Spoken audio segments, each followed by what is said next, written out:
Good afternoon, everyone. This is Dan Old School Green bringing you another edition of Quick Takes brought to you by the Heat Ratio Sports Network. As always, go to YouTube and all social media formats. Subscribe, and on YouTube, tap that bell, and you'll be notified of all our wonderful programming. Today's Quick Take popped in my head after doing my most recent Heat Ratio live show with the crew, and in particular, our bus driver, Tony Cotillo. Tony brought up a point where he is really concerned, and he thinks it's a serious concern, that Embiid is going to be very unhappy in the near future, and he's going to want to force a trade predominantly to the Minnesota Heat to rejoin his buddy, Jimmy Butler. And that's a viable concern. Who knows the direction the Sixers are headed?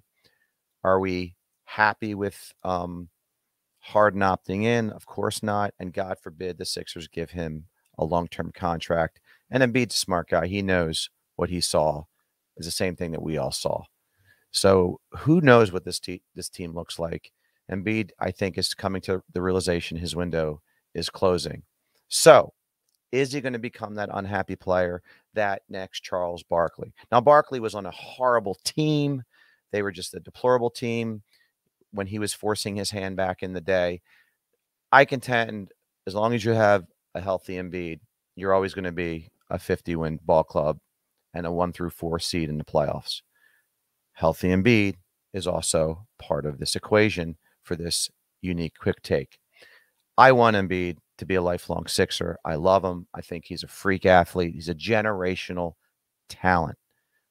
That being said, if it gets to a point where he forces our hand and demands a trade, there's no combination of players that I'd want from Miami, Bam Adebayo, Tyler Hero.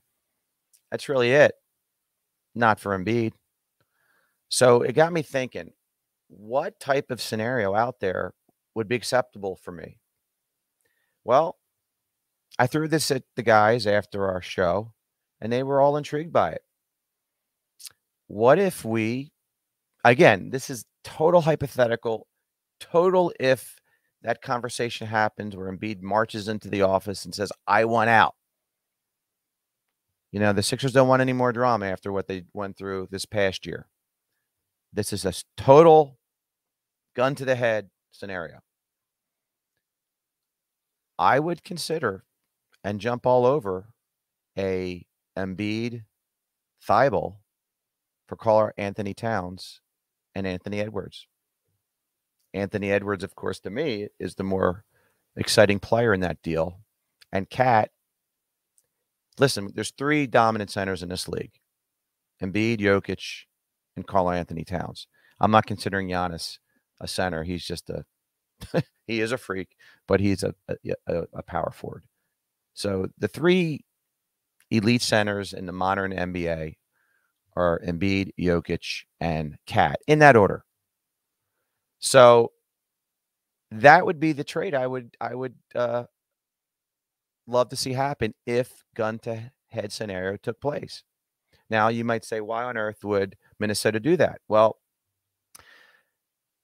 Embiid to me is light years ahead of Karl Anthony Towns. Add him to D'Angelo Russell, Malik Beasley, the young athletic core of Jared Vanderbilt, Taurean Prince, Jaden McDaniels. You can't not want to have, Anthony Edwards on your team, but what you get back with Embiid and the players I mentioned that could already score the ball, and they also get an athletic defender, an elite defender in Thybulle. In this hypothetical quick take, I would do this deal. If someone said, let's preemptively get rid of Joel Embiid before he gets disgruntled, and this is a package you can do, a straight up deal you can do, Thybulle and Embiid for Karl Anthony Towns and Anthony Edwards, I would do it. I would pull the trigger. And that's my quick take for today. What are your thoughts? Would you pull the trigger, excuse me, in this hypothetical trade? I would love to hear your thoughts. Reach out to me at DMGTeach. Let me know.